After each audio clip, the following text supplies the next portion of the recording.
Благодарам, почитувана председателке. Нема да го искористам целото време и нема да навлегувам во етнички и национални теми. Ќе се задржам исклучиво на амандманот за да им објасниме на граѓаните за што се работи.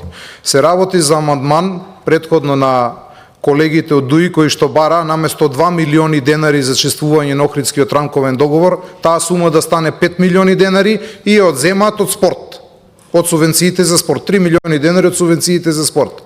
Социјалдемократскиот сојуз смета дека и тоа е малку, па оди со амандман вика не, 6 милиона се потребни. Наместо 2 милиона денари, 6 милиона да станат и тие 4 милиона исто така ги одземаат од спорт.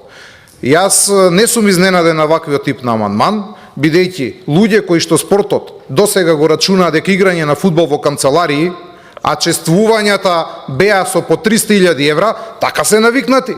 Тие се навикнати за спорт да се дава помалце пари, а повеќе пари да се дава на фешти. Затоа овој амандман е неприфатлив. Благодарам. Благодарам. Го молам